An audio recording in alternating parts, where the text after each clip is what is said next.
Halo semua, hari ini saya akan menjalankan analisis tekstur tanah bagi sampel yang diambil dari kawasan tepi Taman Burung Unta UUM. Dua kaedah akan digunakan hari ini, iaitu ujian sentuhan field test dan ujian balang deja test bagi mengenal pasti klasifikasi tanah mengikut standard USDA. Jom kita mulakan.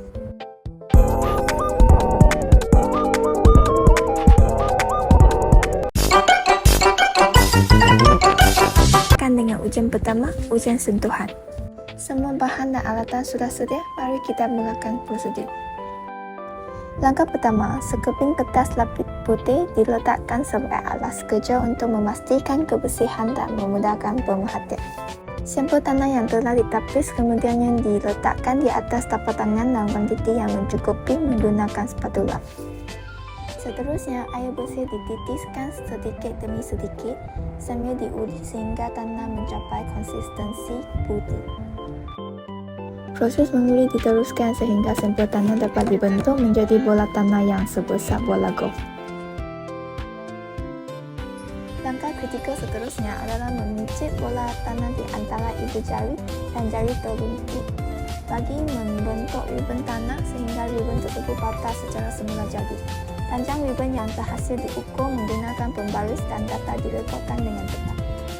Ribbon tanah yang dihasilkan patah pada kepanjangan tepat 1/0 inci. Keputusan ini menunjukkan bahawa sampel tanah mempunyai keplastikan yang sederhana. Akhir sekali, bagi sampel tanah yang basah digosok pada tapak tangan untuk mengenal pasti sama ada tekstur tanah bersifat gritty atau smooth. Apabila sampel tersebut digosok pada tapak tangan, tekstur yang dirasai adalah sangat kasar atau gritty akibat kehadiran zara pasir yang ketara. Gabungan antara panjang ribbon dan sifat fizikal yang kasar ini membawa kepada klasifikasi awal sampel sebagai sandy clay loam. Keputusan ini akan dibandingkan pula dengan hasil daripada ujian kedua nanti.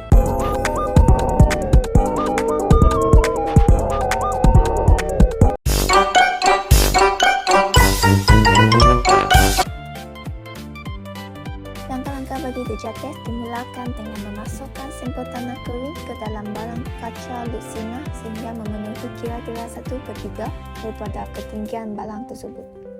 Air bersih kemudiannya ditambah sehingga hampir penuh dengan meninggalkan sedikit ruang udara di bahagian atas. Campuran tanah dan air dikacau dengan rata menggunakan rod kaca bagi memastikan semua agregat tanah terurai sepenuhnya sebelum balang ditutup dengan rapat. Seterusnya, balang diletakkan secara tegak di atas permukaan yang rata dan jam duduk pada tebel dimulakan serta-merta.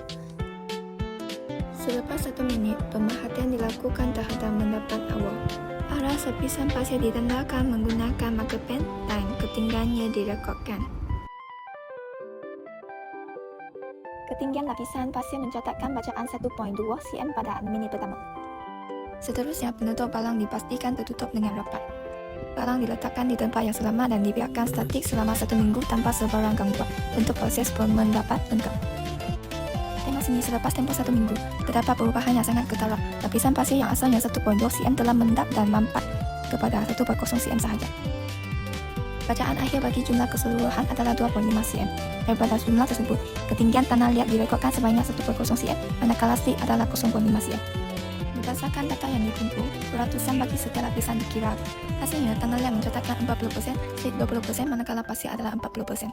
Berdasarkan segitiga tekstur tanah, titik koordinat ini terletak tepat pada sempadan antara grey dan grey loam. Oleh itu, sampel tanah ini diklasifikasikan sebagai grey loam yang mempunyai ciri-ciri tanah liat yang sangat kuat. Secara keseluruhan, perbandingan antara kedua-dua ujian menunjukkan sedikit perbezaan, namun kekal konsisten dari segi kandungan tanah liat yang tinggi.